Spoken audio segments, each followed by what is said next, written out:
você não parece autista, eu aposto que essa coisa de internet para angariar likes. Ou, por exemplo, uma pessoa com a mesma falta de noção, mas um pouquinho mais de educação. Mas você tem certeza que você parece autista porque você não parece em nada com os conhecimentos gerais que eu tenho sobre autismo como uma pessoa completamente de fora que não convive com ninguém que tem autismo? E talvez seu diagnóstico esteja errado. Ou você tem mesmo um diagnóstico? O médico te avaliou de verdade? Não é porque o meu diagnóstico não parece conveniente ou coerente pra você, com zero conhecimento no assunto, que ele é menos verdadeiro. E a questão é que eu sempre achei que o lado negativo do autismo fosse muito pessoal na minha vida e cheio de gatilhos. E eu fugi por muito tempo de falar sobre isso, mas como aparentemente eu estava errada sobre achar que as pessoas já sabiam o lado negativo do autismo, e as pessoas gostam de me validar muito por tudo que eu conquistei e tudo que eu consigo fazer, né? Porque uma pessoa com deficiência não pode ter capacidades pra eles. Aliás, eu tô aqui caracterizada como vocês gostam de ver uma pessoa com deficiência, que é com uma cara bem abatida, né? Sem maquiagem, de pijama, sem produção, porque a maioria de vocês não consegue acreditar nas capacidades profissionais de uma pessoa com deficiência. Mas enfim, se isso é tão importante pra internet no geral e pra que eu não seja mais invalidada, eu vou deixar esse vídeo aqui pra vocês com todos os meus critérios de toda a lista de sintomas dentro do meu diagnóstico, né? Minha variação diagnóstica por uma neuropsicóloga especialista, e tem 11 páginas, tá? Mas eu só vou ler pra vocês da parte dos sintomas pra ela não ficar muito difícil. E eu também tenho o laudo de um psiquiatra, de um neurologista, tenho a caracterização de deficiência no meu RG e a carteirinha do estado, que é o CIPTEA, tá? Então, meu diagnóstico não tá em debate aqui. É só um informativo mesmo para as pessoas que se perguntam como eu consigo ser assim, parecer tão normal. Então, quais as dificuldades que eu enfrento na minha vida? Muitas delas. São muitas delas.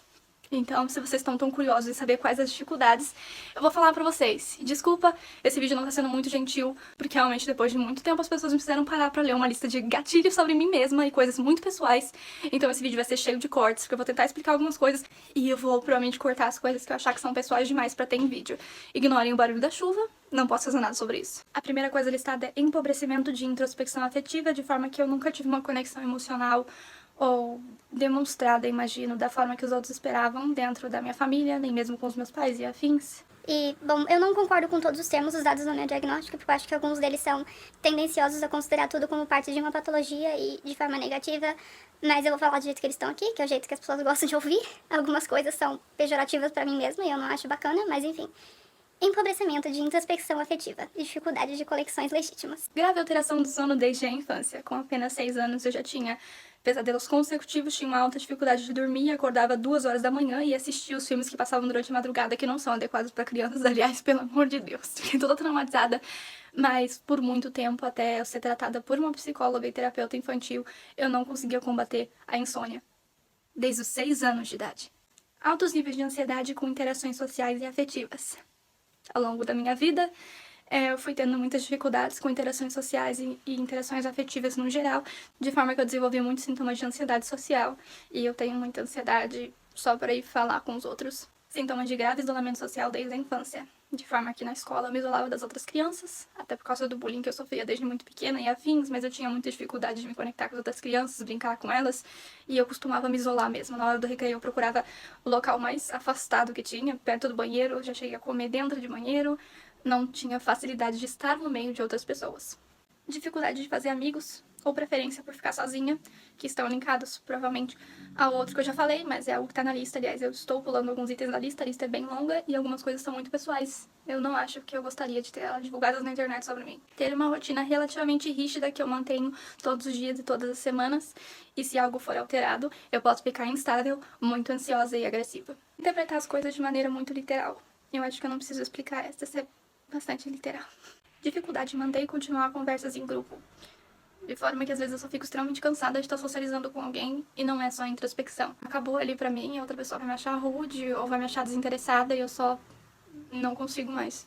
Perceber pequenos detalhes, padrões e cheiros que as outras pessoas não parecem perceber desde a primeira infância, que é notar as pequenas coisas e lembrar delas, mesmo que os adultos não conseguissem. Isso também pode se tornar um traço negativo quando você é uma criança que percebe um barulho que ninguém mais percebe, como a eletricidade da sua casa, e está te estressando, e os adultos não entendem o que está acontecendo. Linkado ao que eu acabei de falar, alteração de processamento sensorial desde a infância. Ou seja, meu corpo processava luz, textura, cheiro diferente de outras pessoas, às vezes de forma mais aguda. Por exemplo, eu passei muito tempo sem conseguir assistir televisão sem que a luz estivesse ligada em cima de mim, para que isso conseguisse balancear, né, a frequência de luz na frente do meu rosto. Então, Para mim é um pouco mais difícil lidar com tanto mudanças de luz quanto mudanças de cheiros, texturas. Um exemplo muito interessante disso, que é algo decorrente do transtorno de processamento sensorial, que não é algo que todas as pessoas autistas têm, mas que é bastante frequente e que significa basicamente isso: meu corpo processa sensorialmente diferente as coisas. Quando eu era criança, eu não conseguia utilizar nenhuma blusa de frio do uniforme da escola que não fosse de algodão. Teve uma hora que eles trocaram para poliéster, minha mãe teve que mandar encomendar uma blusa interna do uniforme 100% branca e 100% de algodão, que é o material mais antialérgico que tem. E mesmo assim, em algum ponto eu desenvolvi alergia a ela. Não necessariamente alergia, mas meu corpo estava rejeitando a textura e isso me deixava toda vermelha. Então Rigidez de pensamento e gosto por planejar as coisas nos mínimos detalhes desde pequena, de forma que eu planejava até as brincadeiras que a gente ia brincar. Eu tinha um sorteio delas ou uma roleta, e todas elas escritas extensivamente em listas ou papéis de planejamento de como funcionavam as brincadeiras. Alguma frequência de linguagem preservada e inteligível. Eu nem sei explicar esse sintoma, mas ela anotou isso aí.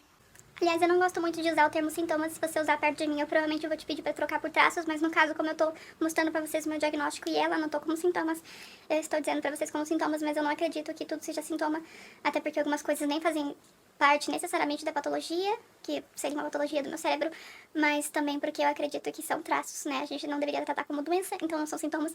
Mas enfim, eu vou falar essas palavras aqui porque é o que tá escrito nos termos diagnósticos. A próxima eu definitivamente não vou colocar em detalhes porque seria muita intimidade pra expor no vídeo, mas ela basicamente colocou que a minha assexualidade seria um sintoma. A sexualidade é realmente bastante frequente entre pessoas autistas, mas eu não vou comentar esse sintoma porque eu acho que a opinião dela sobre isso foi, na verdade, bastante preconceituosa. Presença de parada de desenvolvimento e comportamentos considerados imaturos para a idade. Não vou comentar muito nesse aspecto, eu acho que ele é muito mais social. E é sobre como as outras pessoas percebem a gente, não sobre como a gente é de verdade, mas tá aí. Baixa capacidade de demonstração de empatia. Baixa capacidade de conseguir lidar com frustrações. Lembrando que pessoas autistas não são pessoas necessariamente sem empatia. Eles só têm um tipo diferente de empatia. Presença de alterações frequentes para mais ansioso ou mais raivoso desde a infância. Eu fui uma criança que demonstrava vários comportamentos agressivos por não conseguir lidar com frustrações ou a forma de comunicação das outras crianças. Então eu constantemente batia nos meus primos e esse tipo de coisa. Pensamento mais imagético e lógico. De forma que o meu pensamento ele é mais literal que o das outras pessoas, aparentemente. E eu não teria como saber isso se não fosse alguém me avaliando, porque, bom, eu sempre pensei assim. Mas, pela conclusão dela, tem um pensamento diferente das outras pessoas, porque ele é mais literal.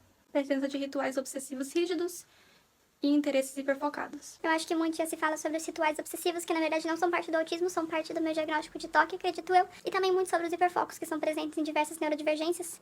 Então eu imagino que eu não preciso explicar isso, mas se precisar, tem muita gente falando sobre hiperfoco na internet já. Empobrecimento da vida afetiva e privada. E eu sinto que ela já falou isso lá no começo, mas aparentemente foi muito marcante pra ela. Ela colocou 2 vezes, ou de uma forma que tá escrito um pouco diferente, mas significa a mesma coisa. Presença de masking social. Basicamente o ato de mudar um pouco a persona de quem você é pra alterar a forma como os outros te tratam e te veem, e que geralmente consiste em reprimir os seus traços de neurodivergência. Frequentemente se usa de scripts sociais e fadiga social. E bom, com base nessa avaliação que a especialista fez de mim, eu recebi o diagnóstico de transtorno do espectro autista, alinhado com as comorbidades de transtorno do processamento sensorial, transtorno obsessivo-compulsivo e transtorno de ansiedade generalizada. De forma que tanto o autismo quanto o processamento sensorial e obsessivo-compulsivo são coisas com marcadores genéticos. Então eu nasci com elas, e elas não foram coisas que eu desenvolvi ao longo da minha vida ou por causa de algum motivo específico.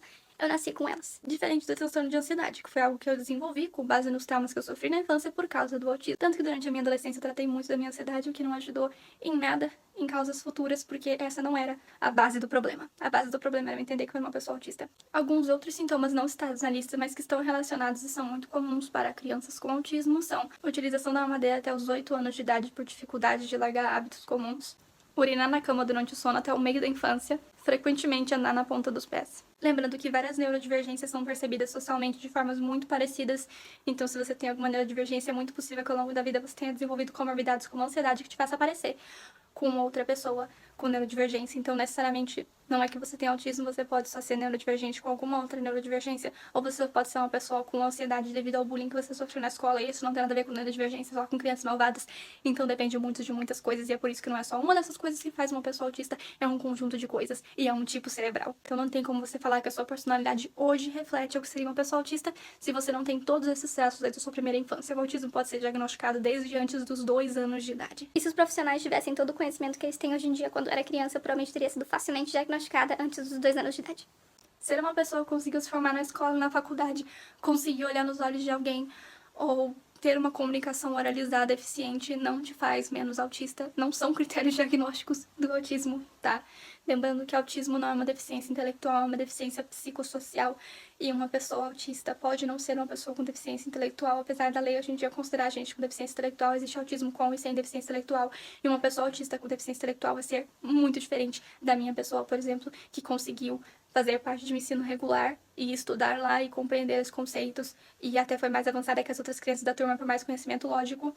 Então, eu e uma pessoa com deficiência intelectual somos muito diferentes nesses aspectos e provavelmente socialmente percebidas como muito diferentes. Isso não me faz menos autista, isso não faz outra pessoa menos autista. E é isso, espero ter esclarecido algumas dúvidas, especialmente para as pessoas que eram apenas simplesmente curiosas e não malvadas sobre quais as dificuldades que eu passei na minha vida. E é claro que tem muito mais pro buraco, muito mais embaixo, e as coisas envolvem muito mais comorbidades, como, por exemplo, o transtorno alimentar, mas eu não vou entrar nisso nesse vídeo. Me siga para mais conteúdo de autismo, podem mandar perguntas no Instagram ou nos comentários, mas lembrando que meu conteúdo principal é sobre moda, que é o meu hiperfoco e é o que me faz feliz. Apesar de eu também gostar bastante de estudar e falar sobre autismo, porque é o tipo de cérebro que eu tenho, eu acho muito importante a gente ter autoconhecimento. Até mais!